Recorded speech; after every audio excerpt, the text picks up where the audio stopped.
uma coisa acontece no meu coração, que só quando cruza Ipiranga e Avenida São João. Bem, eu fiz a minha escolaridade primária, pré-primária, fui a primeira da família a fazer pré-escola, e até o ginásio numa escola perto de casa, seguindo a pedagogia do meu pai, que a melhor escola era a que ficava perto de casa para ele controlar as filhas, né? E o resto ele fazia em casa, o controle moral, as críticas religiosas, porque eu estudei em colégio de freiras e toda vez que nós chegávamos em casa ele fazia uma preleção antirreligiosa, anticlerical, era muito interessante. E proibia as freiras de fazerem proselitismo religioso.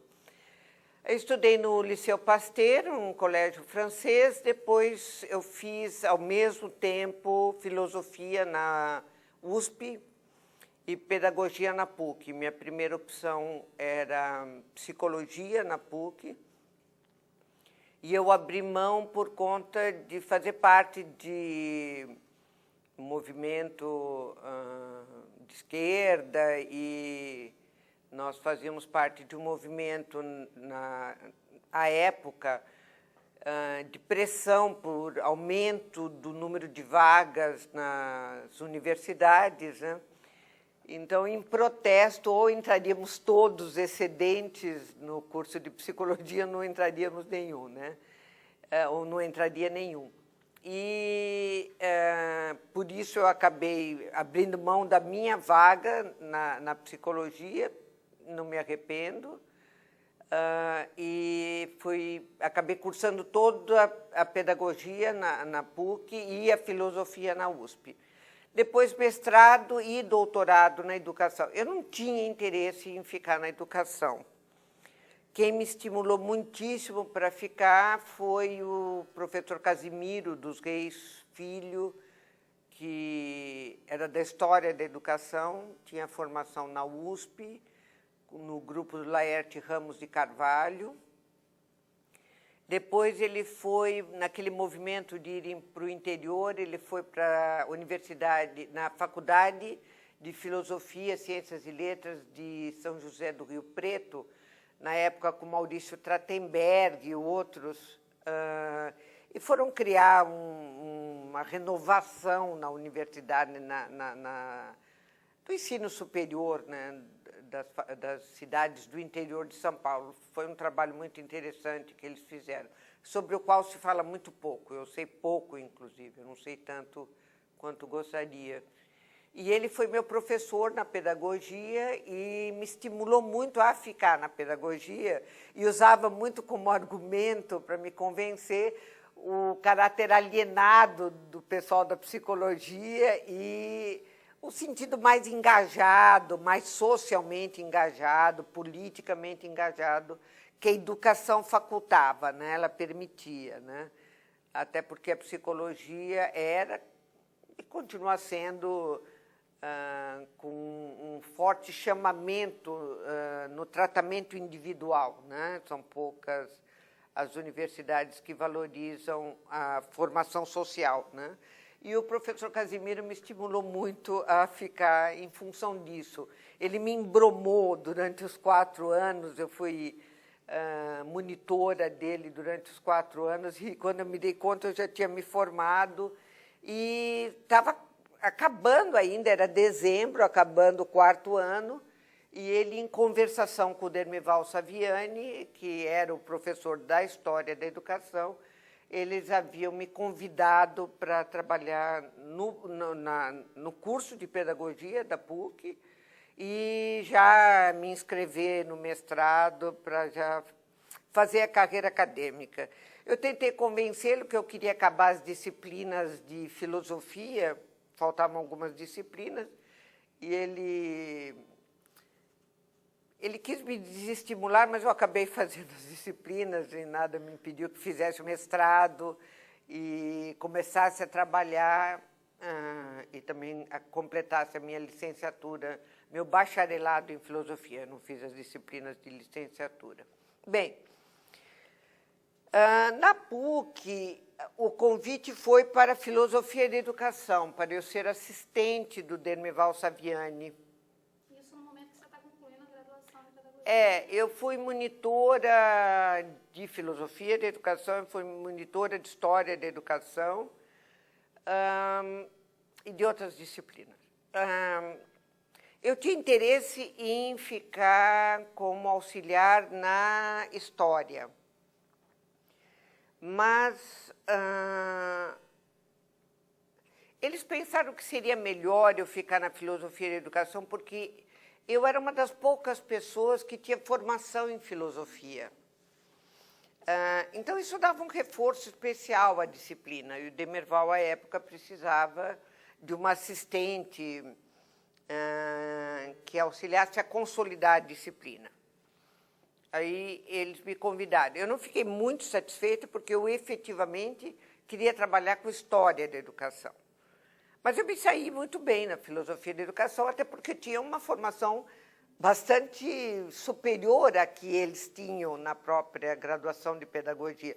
Eu havia feito e estava concluindo a filosofia na USP, que à época era efetivamente o melhor curso de filosofia, se dizia, né? Não só do Brasil, como da América Latina, era uma referência. Os franceses sempre tiveram uma referência com a filosofia da USP, era muito boa a formação. Eu peguei um mau momento, porque eu peguei a cassação dos professores da USP. Mas, em compensação, eu conheci a nova geração da USP também. Então, com isso, eu peguei o começo do curso dos que foram cassados e depois eu peguei os cursos dos que substituíram. Então, eu cheguei a ser aluna do Gianotti, recebi as broncas do Gianotti, ele me chamou de imbecil, como a todos os meus colegas, né? Porque esse era o tratamento que nos era conferido, né? Qualquer tolice que disséssemos, né? O Gianotti nos tratava carinhosamente, usando expressões do tipo, mas que imbecil. Ele tinha elevadíssima expectativa de formação, né? Então, ele tinha expectativa que não viéssemos conversar sobre os gregos, sem conhecer o grego antigo, que falássemos dos alemães lendo em alemão. Então, essa formação era bastante superior mesmo ao que se tinha à época dentro das humanas, né? E no ambiente da pedagogia, por melhor que o curso fosse, não tinha esse fôlego que a filosofia, essa tradição, né? Nós não líamos manuais, nós só líamos os escritos, não no original, que era a expectativa do Gianotti, né? Que chegássemos a ler nos originais, na língua original, mas nós líamos os textos na integralidade, nós não líamos manuais, né? Então, a diferença na formação da pedagogia realmente era muito grande. Isso foi muito atraente para o Dermeval e para o professor Casimiro, para o Walter Garcia, que lideravam a reforma universitária da PUC, junto a outros excelentes professores, Joel Martins e outros de outras áreas, né? E que queriam elevar a área da educação a um patamar realmente mais alto, né? Que período, mais ou menos, professora? Início da década de 70, a reforma da PUC foi muito boa, ela serviu de referência para outras universidades. Isso se deveu ao grupo que se articulou para dar uma direção muito inteligente à reforma. E, curiosamente, ela tinha três grandes eixos, dois deles muito originais, que eram a pós-graduação, jogar na formação de mestres e doutores uma nova universidade, né? Essa ideia o Joel Martins trouxe exatamente dos Estados Unidos, só que ele conhecia bem esse caldo de cultura e ele soube traduzir na PUC muito bem, né?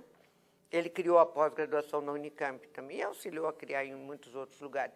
e a ideia do centro de educação como sendo um polo renovador também muito interessante.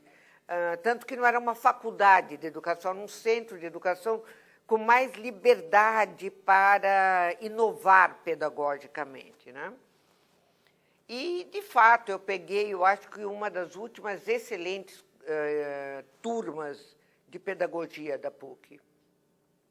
Acho que ainda o curso de pedagogia da PUC e de outras instituições ainda permaneceu por um tempo com certo fôlego e em condições de dialogar com as outras ciências sociais ou as outras humanidades, né? Depois eu acho que sofreu pressões técnicas um pouco violentas, né? E acho que se mediocrizou consideravelmente, com todo o esforço que se fez ao longo do tempo. Acho que as pressões sobre o curso de pedagogia, no sentido de canalizar e estreitar a direção de uma formação tão técnica, tão específica, acho que endureceu um pouco o curso de pedagogia. Eu ainda peguei uma fase, acho que melhor. E comecei a dar aula na PUC, na filosofia de educação, comecei a fazer o mestrado também na filosofia de educação, mas, à época, eu comecei a dar aula de História da Educação numa faculdade que havia sido criada, quase que como um ramo da PUC, boa parte dos professores dava aula lá, e aí me convidaram para dar aula de História da Educação. Qual era a faculdade? Faculdade de Filosofia, Ciências e Letras de Moema. Eu larguei em 76 para ir dar aula na Universidade Federal de São Carlos, onde eu fiquei por 1 ano, me licenciei da PUC, fiquei em tempo integral, participei em concurso, né? E, naquele momento, eu pedi demissão de Moema. Depois ela foi vendida e não sobrou mais nada daquela experiência interessante. Era muito bom dar aula lá, era uma faculdade bem interessante, não era grande, e dava para fazer um trabalho muito bom com o pessoal de História lá. Eu só passei a dar aula de História da Educação na PUC nos anos 80. Na graduação, na pós-graduação, eu comecei em 77 com título de mestre. Naquele momento, a pressão da CAPES, que estava começando o processo de avaliação, era menor, o número de doutores ainda era pequeno, e a CAPES aceitava que os programas tivessem mestres já engajados no doutorado. Eu defendi em tempo recorde meu mestrado, demorava-se muito para fazer o mestrado, no começo levava-se 8, 9 anos, tinha gente que levava 10, tinha gente que não acabava. Eu me lembro de colega que teve 2 bolsas de mestrado. Eu tive alunos, cheguei a ter alunos que demoraram muito, mas os professores, tanto Casimiro quanto Demirval, nos pressionavam muito para que nos qualificássemos rapidamente para assumirmos a tarefa que estava se projetando na PUC a partir da graduação de Educação. Eu fiz em 2 anos e meio meu mestrado, foi absolutamente rápido, é o tempo que se leva hoje, né? E logo entrei no doutorado, na primeira turma de doutorado em educação do Brasil, né? Foi a profissionalização compulsória da Lei 5692 e aqueles pareceres do Conselho Federal de Educação que saíram entre a aprovação da lei e até 1975, que mantinham toda a arenga da legislação, mas acabavam com a profissionalização sem mexer nela, né? Então, eu trabalhei com a determinação da profissionalização e com a revogação sem ser revogada, né? E aí publiquei, saiu publicado na forma de livro, e Depois ganhou uma quantidade de reedições, reimpressões, que eu não tenho a mínima ideia, porque os editores vão fazendo isso já sem consentimento, né? Já nem perguntam. E, a essa altura, deve estar no domínio público, o Google já deve ter absorvido e deve sair junto com as publicações do Google, né? Bem, tá bom. Não ganhei nada com isso, mas é interessante ainda que se leia, né? Eu já não leria mais esse trabalho hoje, não teria a mesma perspectiva. Bem, fiz o meu doutorado também muito rapidamente e só demorei um pouco para me titular por percalços de vida familiar, vida pessoal, e acabei me titulando em 84, mas ingressei em 77. Tive problemas familiares sérios e tudo fizemos com muita agilidade, os cursos. Foi um grupo muito peculiar, muito interessante. Foi a primeira turma de doutorado no país, mas eu acabei demorando um pouco para defender uma tese sobre liberalismo na PUC, com o Dermival Saviani, de uma turma que ficou famosa por reunir pessoas que estavam aguardando há muitos anos fazer, já tinham se mestrado há muito tempo, e eu que tinha acabado de conseguir meu título. O mais velho da turma era o Osmar Fávero, a mais nova da turma era eu. E no meio, entre Osmar e eu, corria um rio. Tinha Luiz Antônio Cunha, Neidson Rodrigues, Cury, Paulo Nozella. Não, aquilo era uma loucura, aquilo não era uma turma de pós-graduação, aquilo era um complô, quase que armado. Tudo acontecia naquela turma, né? Ela, de fato, ela foi decisiva sobre muitos aspectos. Guiomar Damo de Mello deu de tudo, como você pode ver. Na época, éramos melhores do que nos tornamos com o tempo. Éramos menos serviçais. Nos entendíamos bem, sim. E nos desentendíamos bastante também. Mas era uma turma muito preparada, né? E ela me serviu como uma alavanca de amadurecimento muito grande. Acho que o tempo que eu precisei para amadurecer, eu não tive no mestrado, eu acabei tendo no doutorado. Foi um banho de civilidade, aquilo, foi um banho de maturidade. Acho que eu comecei a entender o que era a vida acadêmica, as lutas políticas, as disputas, exatamente com aquele grupo do doutorado. Eram todos muito traquejados já, né? Tinham histórias de vida, tinham passado por coisas, tinham vivido 64 já adultos, né? Isso dá uma grande diferença, né? Viveram 68 já formados, eu ainda ia entrar na universidade. Então, esse gap, essa diferença, me educou muito. Foi muito interessante, foi muito civilizatório, né? Eu fazia parte do movimento secundarista de esquerda. Eu vivi, portanto, como garota ainda, mas à esquerda. Não 64. 64 eu só fui realizar um pouco depois, exatamente como secundarista, no movimento secundarista. E quando o quadro estreitou mais ainda, em 69, eu obviamente, sofri, como outros, perseguição, né? Só que era quadro miúdo, né? Era garota, né? Me pegar não adiantava muito, porque eu não tinha muitos nomes, nem era... Havia muita gente acima de mim, mas nada como dar os petelecos numa garota metida besta. Mas eu tinha mais medo do meu pai, né? Do que... Meu pai percebeu que eu estava engajada no movimento, me pegou e disse que se eu fosse prega pela polícia, ele me dava uma surra, porque eu ia ver quanto era bom. Eu tinha mais medo de ser pega pelo meu pai do que pela polícia, né? E é interessante porque eu tive com ele uma visão social e política muito forte, muito intensa, né?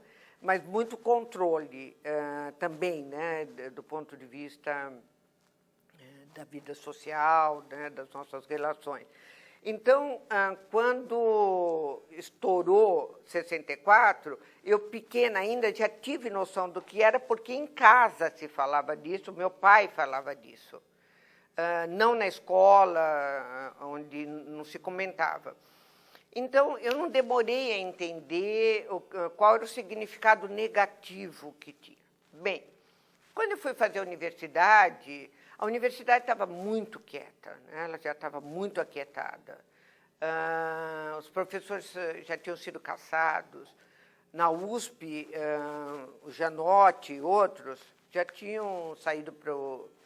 Eu peguei um curto período, eles saíram para o exílio. E na PUC, Casimiro, por exemplo, sumiu um ano inteiro,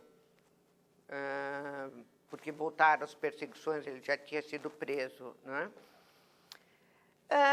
Mas é interessante porque na PUC, que se tornou um receptáculo depois, né, do movimento de esquerda, desses que foram exilados, eu vivia num ambiente muito alienado. O curso de pedagogia era muito alienado.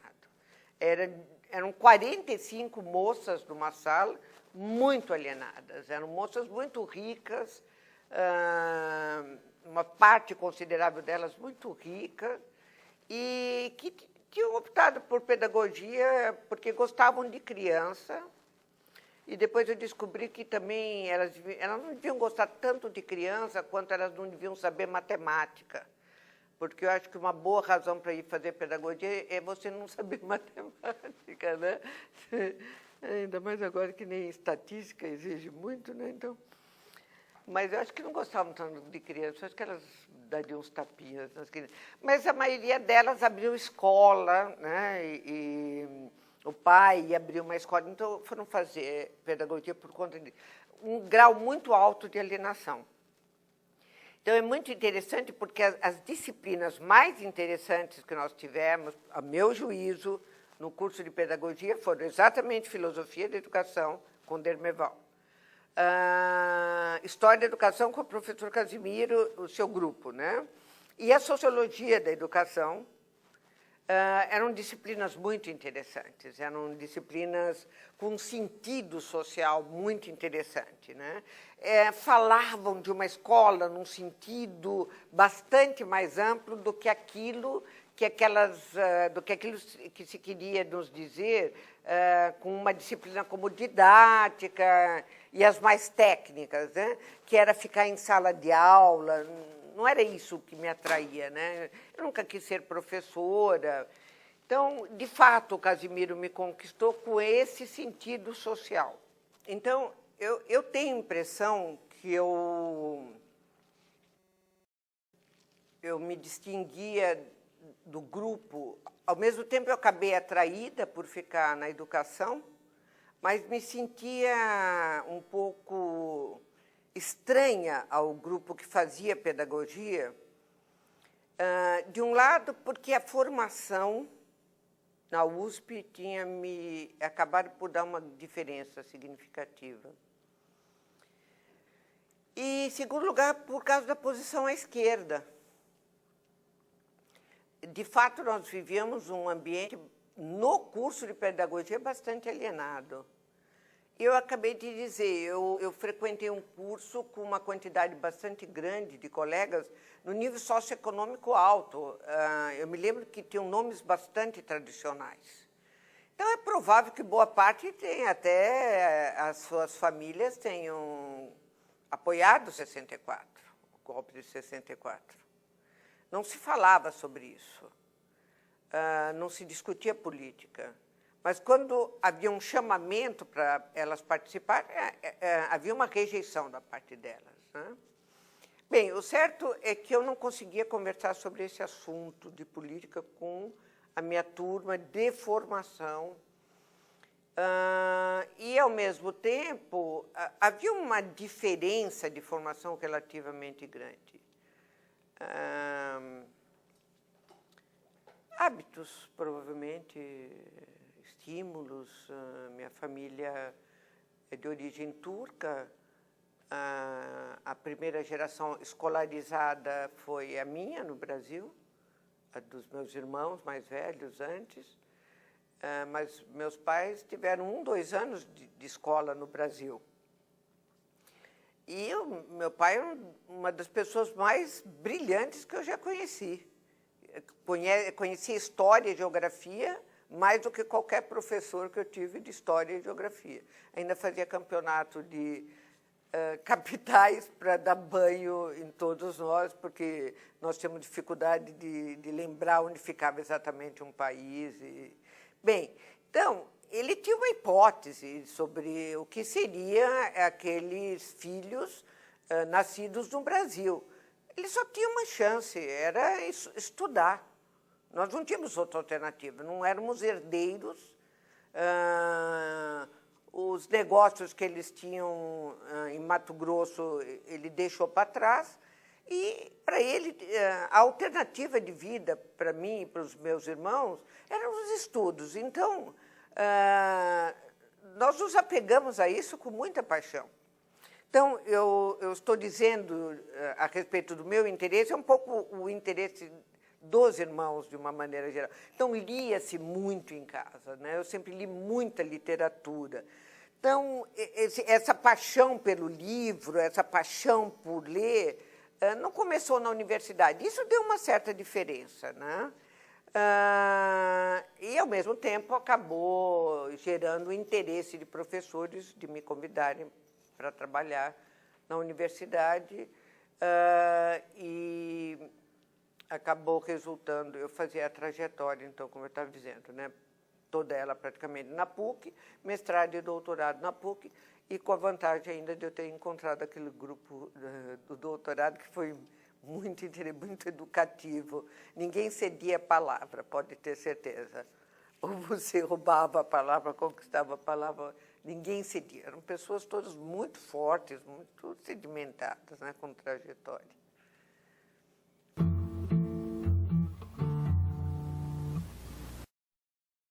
Eu tenho a impressão que eu tive uma vantagem de ter sido aluna do professor Casimiro, porque, se eu bem me lembro, à época, na própria PUC e nas poucas universidades que ofereciam curso de pedagogia à época, não podemos esquecer que eram de contar nos dedos, e isso sofreu uma alteração total, vertiginosa, a partir do começo dos anos 70.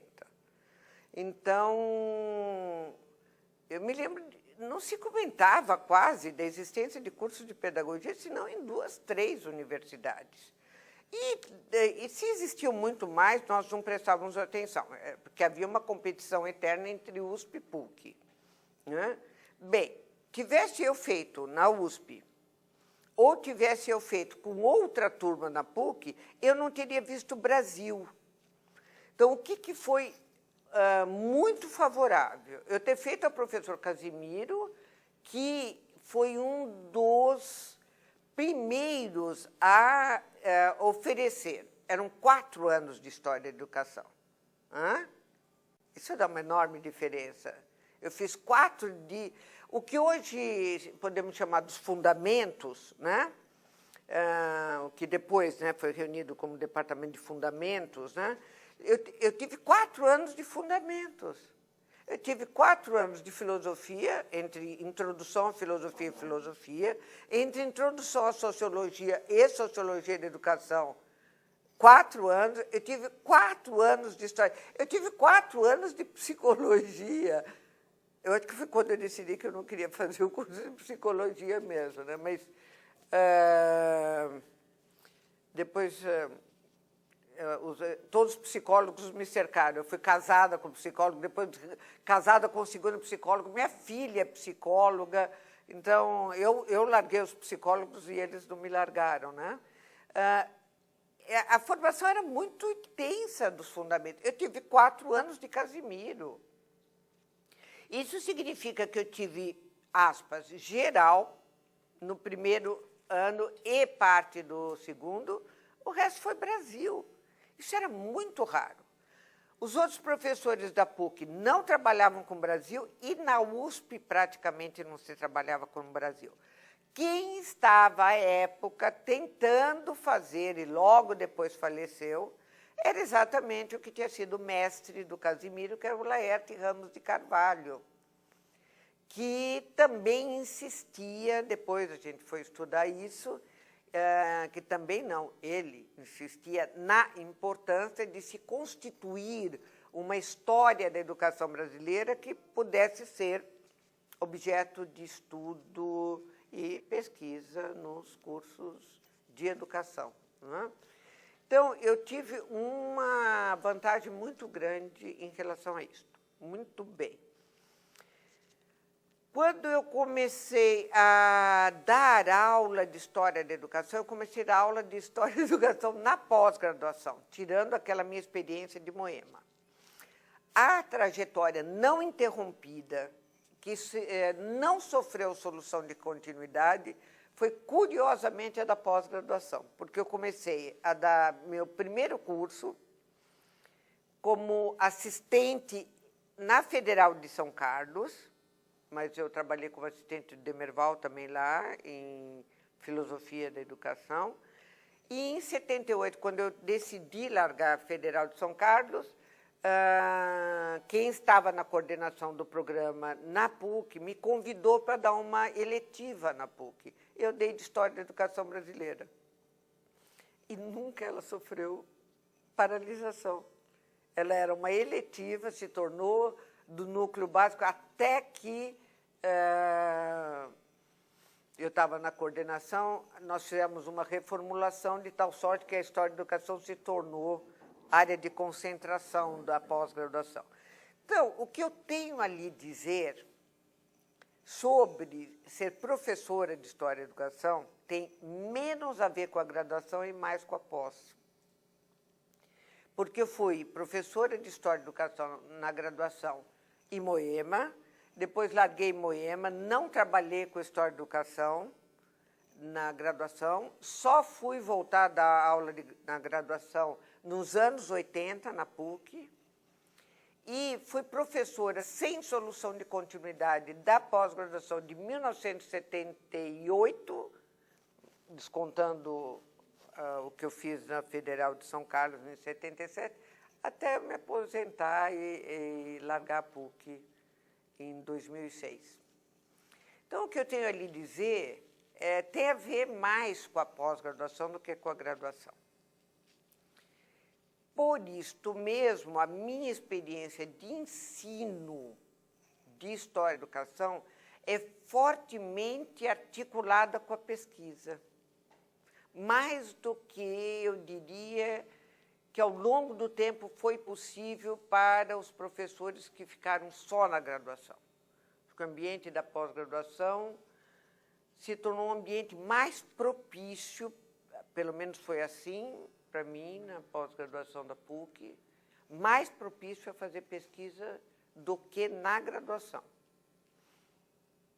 Para lhe dar uma ideia, sabidamente os programas, ou o programa onde eu trabalhei na PUC, sempre foi muito bem qualificado, né? Muito bem avaliado.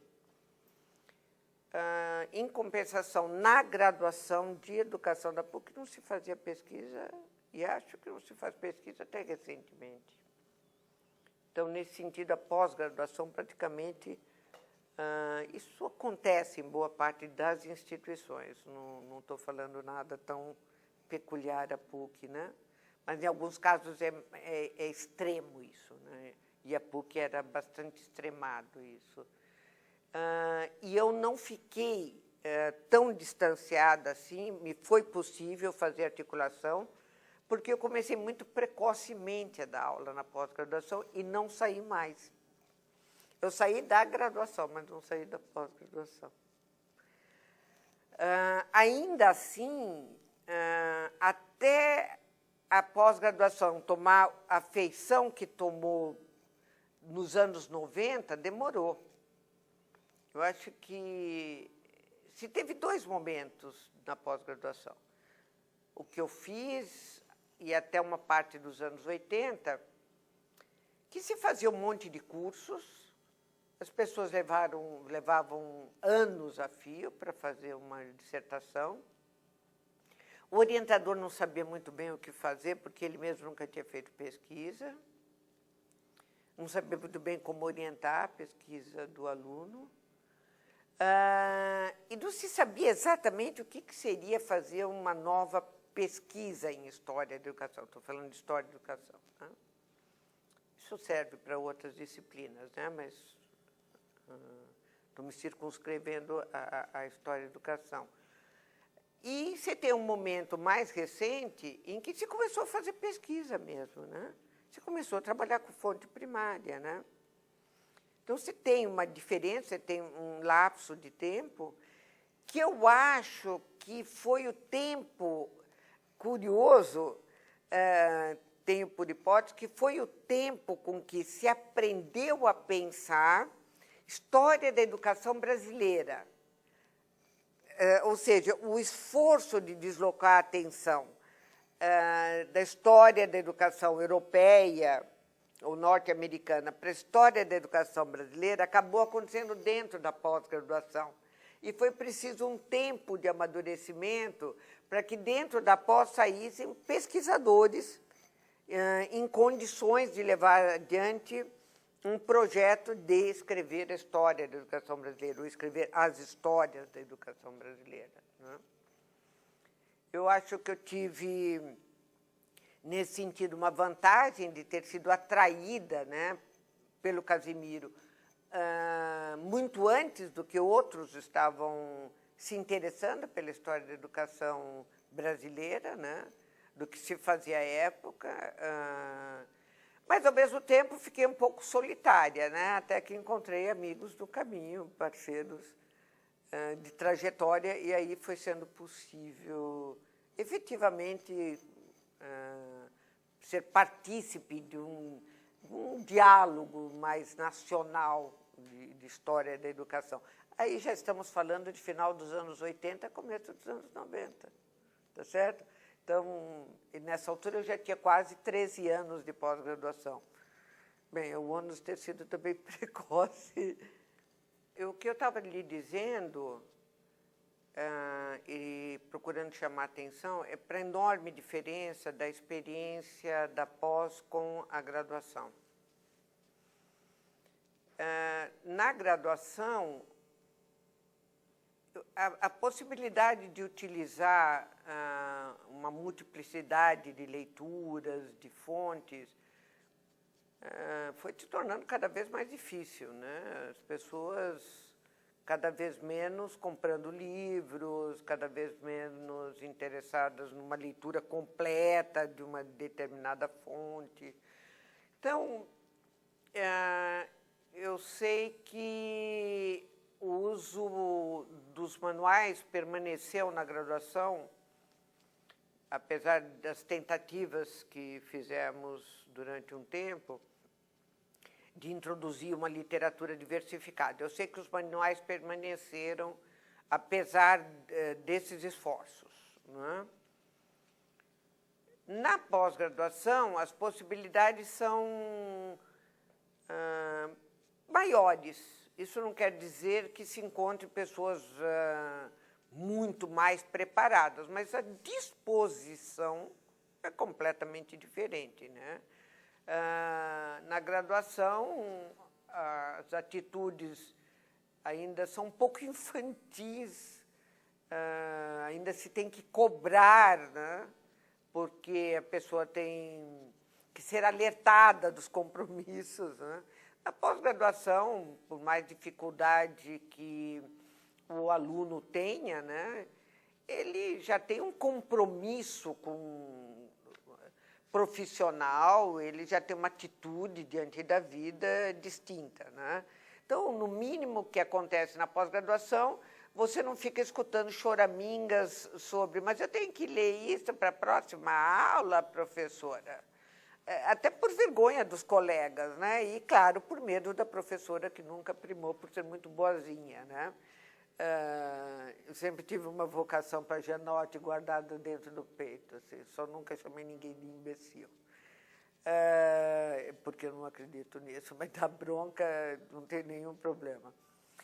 Agora, o problema com a história da educação e o uso dos materiais teve a ver, por muito tempo, com a ausência de literatura que nós pudéssemos jogar com ela mais livremente, mais à vontade. Então, se pegar aquele período inicial ao qual eu fiz referência, o que dava para utilizar de literatura em torno da educação, história da educação brasileira? O que se fazia? Bem, de um lado, eu tinha a, aspas, vantagem de não estar, até esse período, num programa de pós-graduação em História da Educação. Portanto, embora todos os alunos, mestrandos e doutorandos, fizessem a disciplina de História, ela era uma optativa.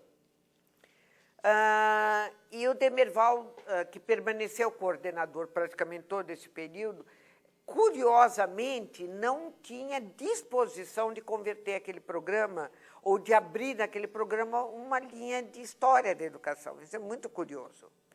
Então, nós não tínhamos uma linha de pesquisa de História da Educação, não havia estudos continuados.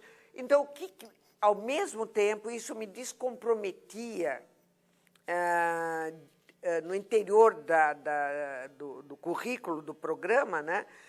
E, ao mesmo tempo, me dava um grau de liberdade razoavelmente, um grau alto de liberdade, para jogar com uma literatura interessante, que fosse em termos de história da educação, né?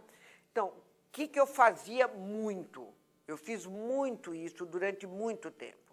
Eu li muito literatura de história, muita literatura de história, e agregava leituras de história da educação a essas leituras de história.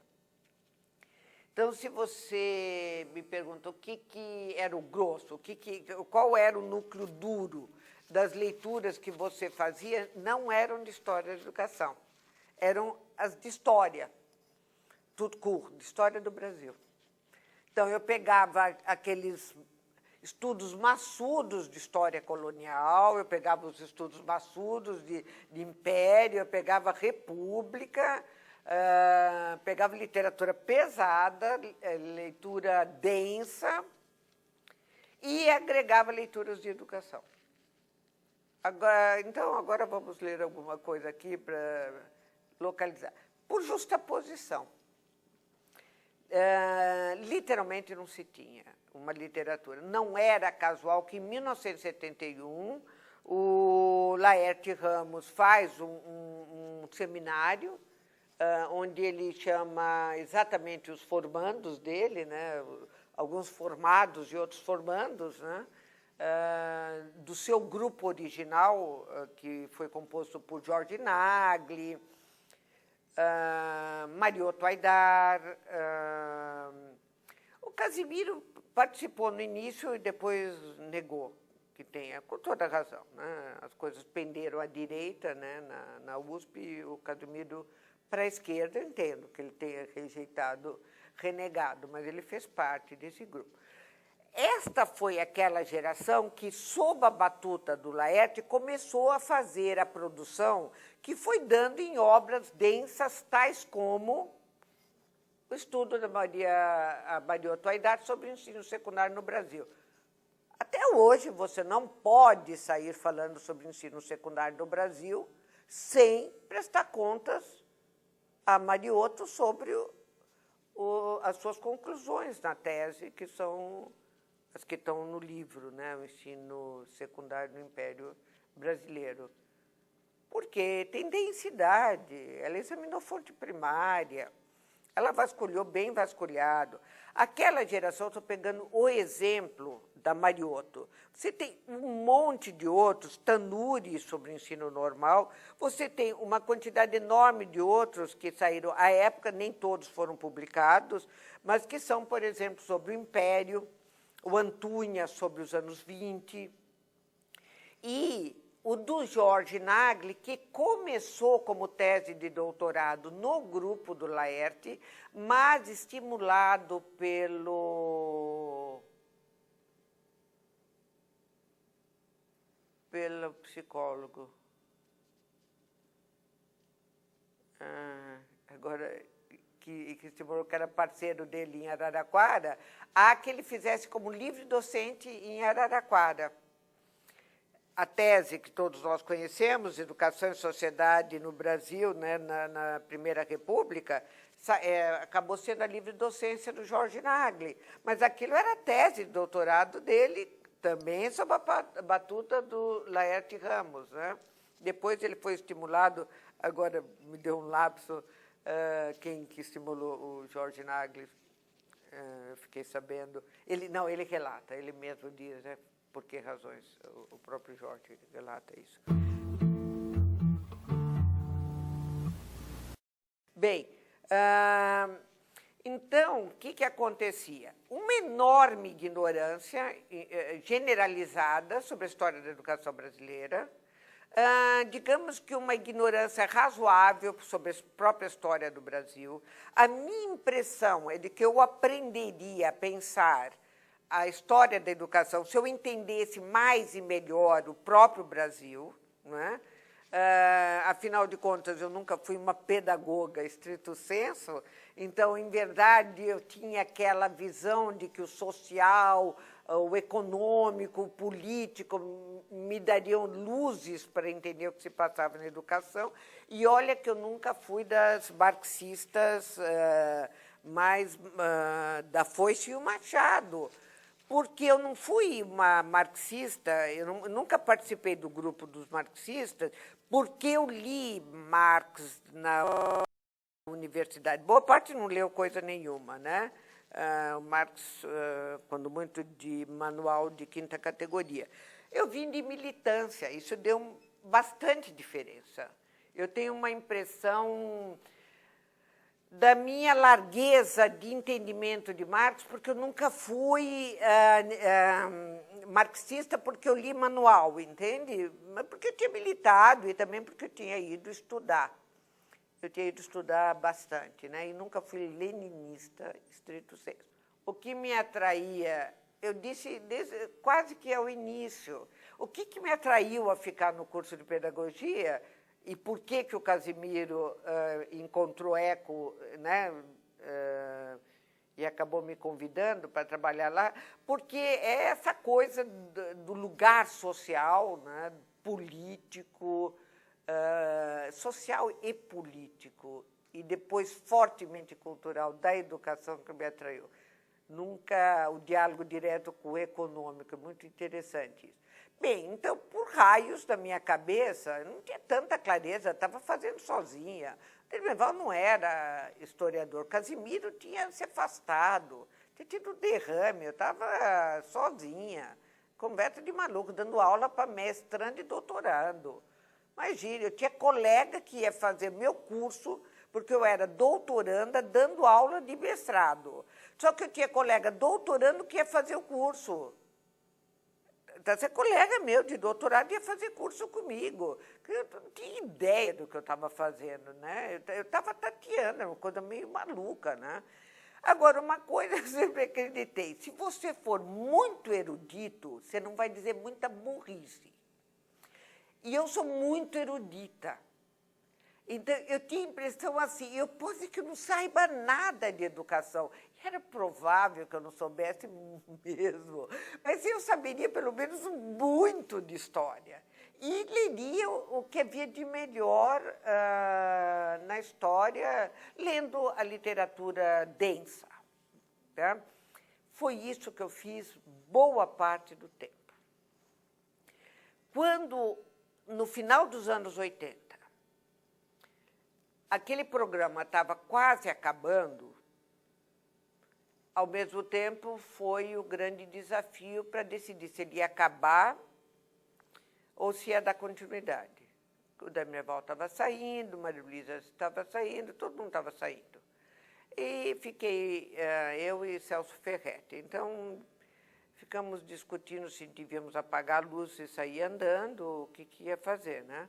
E aí eu disse, bem, mas esse programa não é qualquer coisa, esse programa tem que perguntar para quem passou por aqui, e por aqui passaram os grandes nomes, eu vou ter que perguntar para eles, fecha-se o programa, porque se fecha, imagine, outros já estão desempenhando a função. Ué, é isso, né? Vida acadêmica é assim mesmo, né?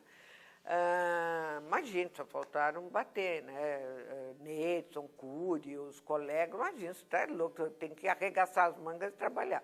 Se é uma coisa que eu sei fazer, é exatamente isso, né? Arregaçou, pá. Aquele era um bom momento de eu fazer o que eu queria. Era converter o programa em um programa de história da educação, ou, se quisermos, de estudos da educação no coração das ciências sociais. À moda dos europeus e os norte-americanos, história é ciência social. Mas tá bom, no Brasil se fala como se fossem coisas diferentes. Então, seria história e ciências sociais. Então, o diálogo da educação naquele programa seria fundamentalmente no interior das ciências sociais e no interior da história. Está claro? Então, pela primeira vez, o programa ganhou uma linha de história e educação.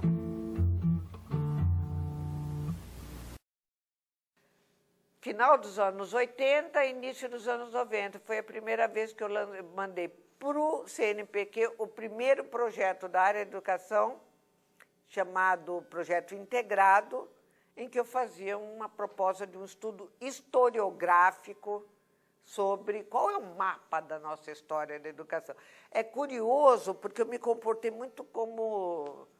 Eu tirei do baú a filósofa que eu guardei no bolso, né? Do tipo assim, não vou me meter a besta a produzir algo realmente original. Acho que agora é hora, um programa de história e educação, ele tem que prestar contas com a pesquisa. Eu acho que já temos fôlego, eu já sou grandinha, eu já estava sentindo que eu já era grandinha, depois de 13 anos, já tinha orientado bastante gente, eu já tinha que me comportar como gente grande, o diálogo tinha, né, que ser já vigoroso para fora da universidade, e, bem, só que eu não quis fazer isso antes de olhar pelo espelho retrovisor, mas o que nós temos já produzido? E isso é o que eu guardei da filosofia. É muito curioso, a capacidade de ler bem e ao salvou só ao entardecer. Uma coruja que só salvou o entardecer. Ou seja, é muito... O Paulo Nozello uma vez usou essa expressão, que eu sou o melhor espelho retrovisor que ele conhece, que as pessoas dão passo e eu fico olhando como é que os passos foram dados, né? Eu faço isso muito bem. Mas é um desvio da formação filosófica, né?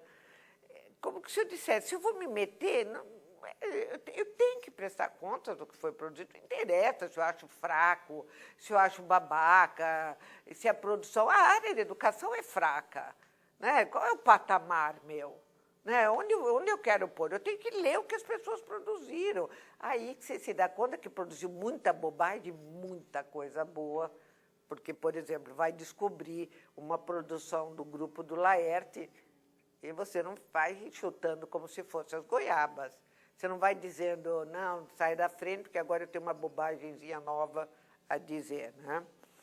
A partir daí, as coisas foram ficando muito boas, porque o programa se reconstituiu, eu comecei a atrair novas pessoas, isso atraiu novos colegas para irem para lá, e aí esses interlocutores que estavam fora entraram. Um exemplo é a Marta, e com a Marta, alunos que estavam se formando com a Marta, aí nós começamos a dialogar mais amplamente, tá certo?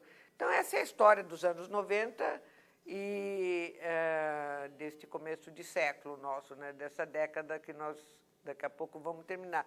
Desses últimos 20 anos, que coincide, muito curiosamente, com o quê?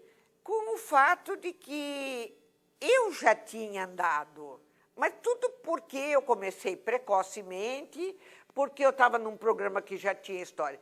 Quando começou essa produção, Clarice Nunes, né? Marta, e com a moçada vindo junto, né? Eu e o meu pessoal vindo junto, Maíta, Bruno, cada um deles foi para um lugar agora também, né? E outros tantos, Kazumi. Quando começa, é curioso, porque meio que chegamos juntos na cena. Tá certo? As trajetórias foram muito peculiares, mas chegamos mais ou menos à cena. Se pensar que o senhor Laerte, de 1978, é o pai da Marta, e quem foi o orientador da Marta estava no grupo do Laerte, porque ela não foi educada pelo pai como historiadora, né? Mas foi por um cria do pai. Tá claro, né? Ele não chegou a... Bem... já foi demais ser pai dela, né? Então, isso já é suficiente, né? Mas por um cria. Se pensar que é curioso, né? Porque por duas trajetórias completamente diferentes, a da Marta, por exemplo, e a minha, nós vamos chegar na boca dos anos 90, na entrada dos anos 90, curiosamente muito afinadas em termos de preocupações. Aí uma leu o que a outra tinha escrito, é gozadíssimo, porque... agora entendo por que tem a ver tal e tal coisa, né? Aí começamos a nos encontrar ou nos organizarmos, né, nesses espaços públicos e que começam a ser criados, recriados, preenchidos, alimentados por esta nova geração que já começou com essa formação a partir dessa boca dos anos 90, né, do começo dos anos 90. Pois muito bem. O curioso é que, fechando o que eu estava lhe dizendo a respeito da literatura, eu fiz essa trajetória que eu lhe contei até dominantemente, final dos anos 80, e nos anos 90 em diante, eu nunca dei disciplina de história da educação do tipo um curso de história da educação brasileira. Eu passei a dar cada vez mais cursos temáticos. Não é? Agora, isso não quer dizer que a disciplina História da Educação Brasileira 1, 2 ou 3 ou 4, quantas não tivessem sido oferecidas. Eu raras vezes dei essas disciplinas, né? Mas também porque eu fui tendo que atender bastante o doutorado e ajudando os novos a se acomodarem no mestrado, né? Mas para o mestrado, em que você faz a primeira iniciação da formação, já se tinha uma literatura com a qual se podia trabalhar, não precisava fazer aquilo que eu estava fazendo tantos anos antes, tá claro, né? Você já tinha uma produção recente. Eu tenho impressão de mim, e de mim em relação aos meus orientandos, aos meus estudantes, iniciando com seriedade e ininterruptamente a prática da pesquisa em 1989. Assim, de vez em quando eu preciso de umas datas só para lembrar. Assim, quando é que é? Tal data. Para mim, 1989. Por que eu arranjei essa data? Por uma série de circunstâncias. Reformulação do programa. O programa entra em discussão para a criação da linha de História e Educação. Eu queria radicalizar e convertê-lo em Ciências Sociais e História e Educação, qualquer coisa assim. Nós só mantivemos, à época, a nomenclatura de Filosofia e História e Educação por conta da tradição, para não sofrer grandes soluções de continuidade, né?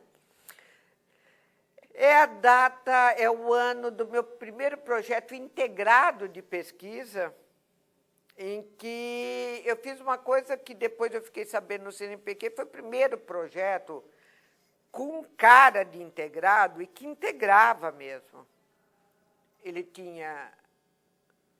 professores, pesquisadores, eu coordenava o grupo, estudantes de mestrado, doutorado, iniciação científica, e todo mundo trabalhando, explorando a temática da produção da memória e do conhecimento. Era um estudo historiográfico.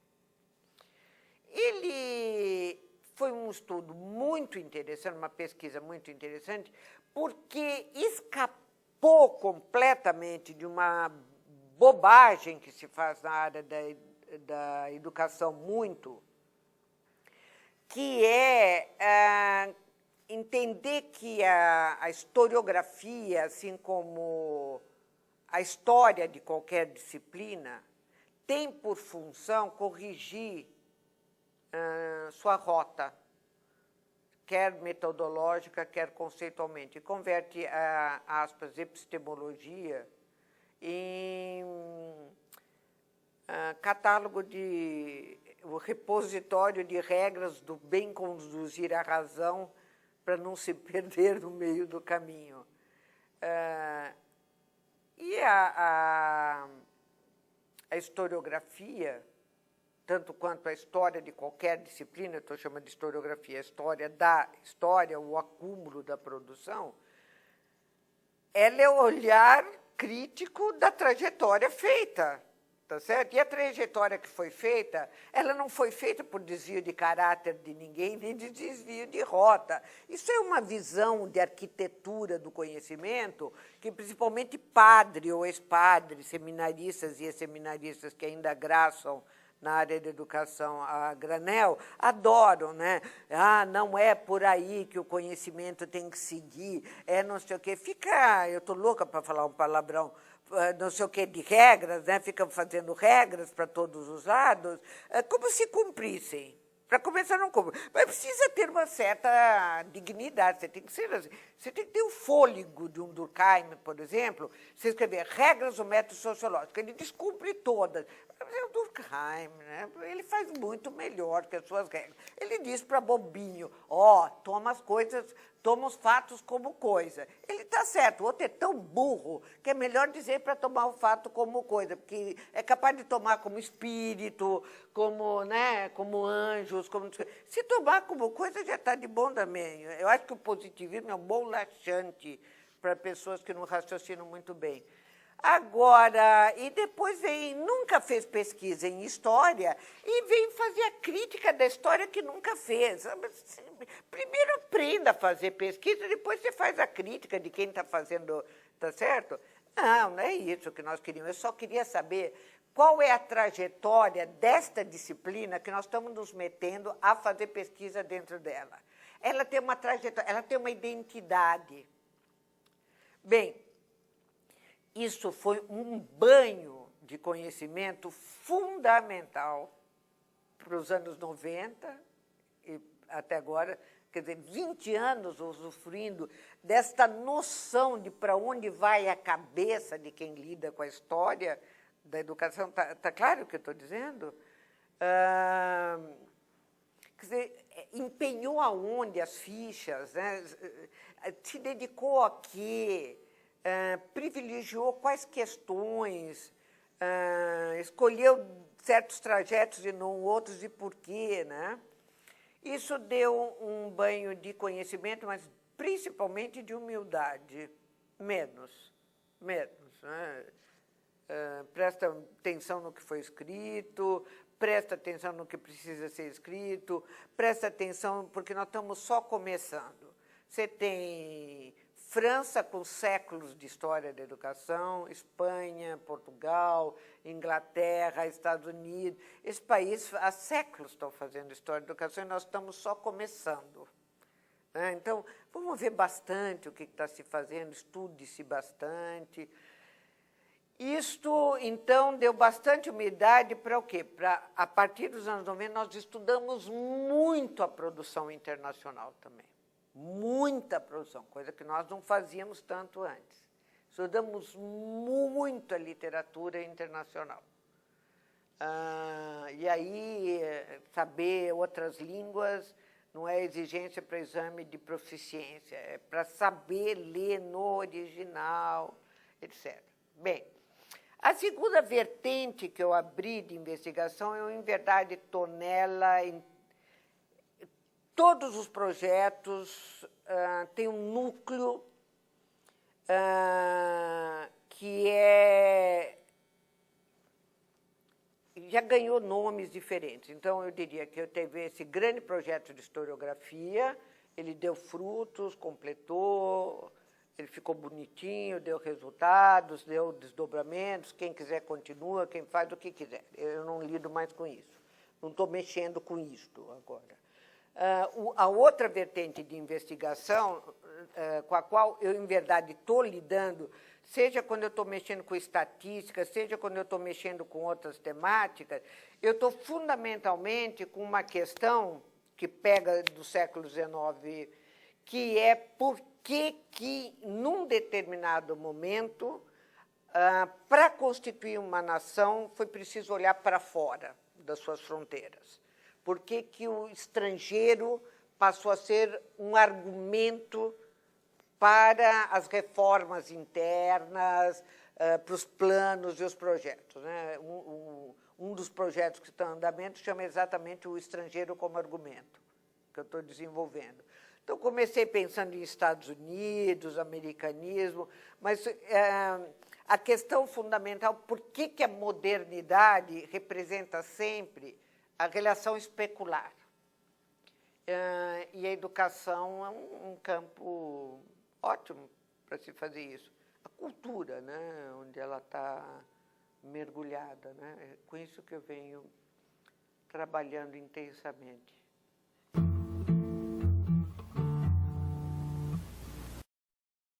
Quando eu decidi sair da universidade, já bastante satisfeita. Comecei cedo, achei que eu fiquei satisfeita rapidamente, assim, tá bom. E eu achei que eu ia ter bastante tranquilidade para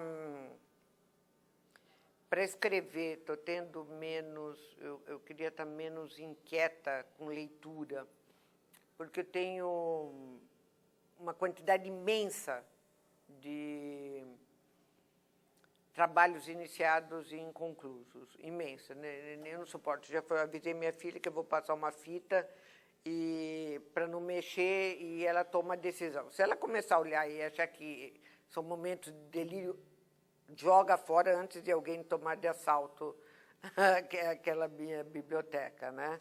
Então, se achar que, puxa, um típico momento de delírio da outra, ela estava no auge dos delírios, joga fora rapidamente. Mas eu não consigo, eu preciso sempre prestar muita conta do que já se produziu a respeito. Então, eu leio compulsivamente. Eu tenho uma impressão, mas é tão impressão que eu não sei se eu devia falar dela. Eu cada vez sou mais zelosa em relação a isso. Eu tenho uma impressão um pouco negativa do mapa que eu vejo da história da educação.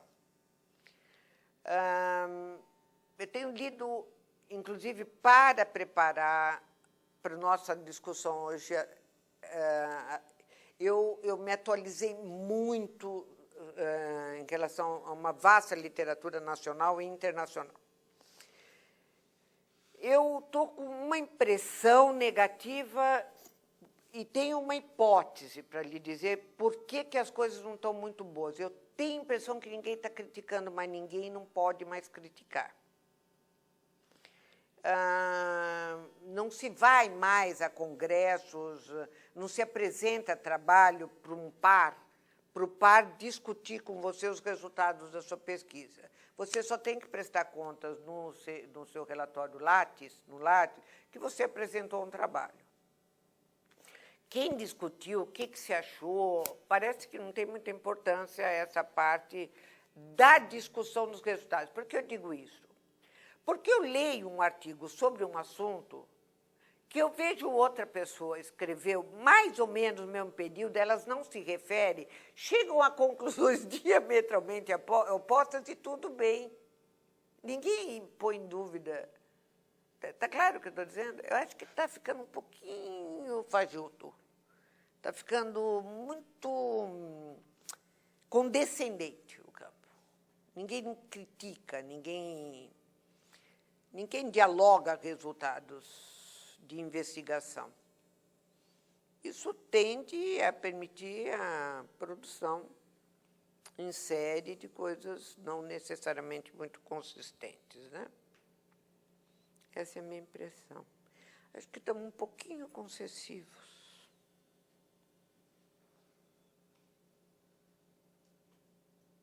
Essa é a minha impressão.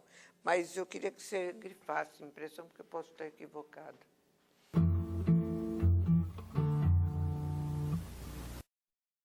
Então, eu acho que é isso. Eu acho que nós estamos um pouco tímidos em relação a abrir novos veículos. Acho que precisávamos forçar mais a criação de veículos periódicos, eu quero dizer, né? Para pôr em circulação. Mas eu acho que precisávamos exigir. Eu acho que nós precisávamos nos exigir mais em relação às nossas produções, sermos mais críticos em relação às nossas produções. E ampliar o número de veículos que permitisse escoar uma boa literatura. Por quê? Porque eu hoje aceito uma hipótese que eu não aceitava. E com o tempo eu fiquei mais esperta. Por que nos Estados Unidos a existência de um número enorme de periódicos, a existência de uma quantidade imensa de trabalhos em circulação, soma mais a favor da inteligência do que pouco? Porque isto implica a possibilidade do exercício maior da crítica do que o oposto. O mercado muito fechado, muito estreito, as pessoas têm que se proteger. Eu não te critico para você não me criticar, para você não me impedir de conseguir o financiamento, que, por sua vez, eu não impeço você publicar meu artigo. É muito estreito, somos todos muito amigos, muito próximos, é um pouco promíscuo isso. Se você está num mercado mais aberto, mercado num sentido amplo, né? Você está na disputa ampla, né? Você tem que pôr a cara a bater. Eu vou apresentar um trabalho, um comitê diversificado, mas que eu respeito, que é consistente e que vai interrogar o meu trabalho, que vai discutir, e eu tenho que confrontar com os resultados de pesquisa de outros, está claro? Eu acho que isso nos ajudaria a darmos mais uns bons saltos no desenvolvimento de pesquisa e de produção de resultados de pesquisa.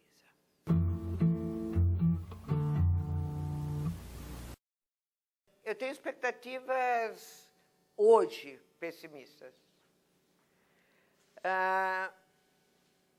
Eu tenho a impressão que nós estamos passando por um momento de deslocamento, como aquelas camadas tectônicas que se deslocam e ainda não fizeram aquela acomodação que dura milênios para sofrer o trabalho. Nós estamos no meio de um deslocamento das camadas, não é? Com isso, eu quero dizer o quê? Tem um empenho na universidade razoável, para qualificação razoável. Não acho que nós estamos fazendo no Brasil uma dedicação acadêmica, um empenho acadêmico superior a que se fez em outros países. Eu diria que até fazemos menos. As grandes universidades no mundo foram criadas com um grau de dispêndio de energia intelectual imensa. Ninguém faz uma universidade densa, secular, a passeio, né? Tem ônus, tem custo. Bem, Estamos fazendo um esforço considerável, né, de nos qualificarmos, de qualificar os nossos alunos, de melhorar os padrões de formação docente. E eu tenho a impressão que a nossa escola, a escola básica, está cada vez mais distante de nós. Nós cada vez temos menos a ver com a escola básica. Cada vez mais ela é resultante do entrecruzamento de forças que estão fora do ambiente acadêmico, né? Quer políticos, quer de mercado, quer midiáticos, que torna cada vez mais difícil nós nos espelharmos naquilo que ocorre hoje na escola básica, né? Entre o aluno que nós estamos formando aqui, a escola básica tem um lapso enorme, né? Portanto, eu vejo com um pessimismo razoável de curto prazo. Por quê? Porque eu acho que o máximo que dá para ver nessa reordenação é um curto prazo, né? E esse curto prazo é negativo. Por quê? Porque nós não estamos fazendo nem a modernização, a atualização dentro da universidade tecnológica que nos permita acompanhar e, ao mesmo tempo, pôr os limites, né, do que é excessivo nesse desenvolvimento tecnológico, mas também nós não conseguimos dar uma orientação, digamos, intelectual, né?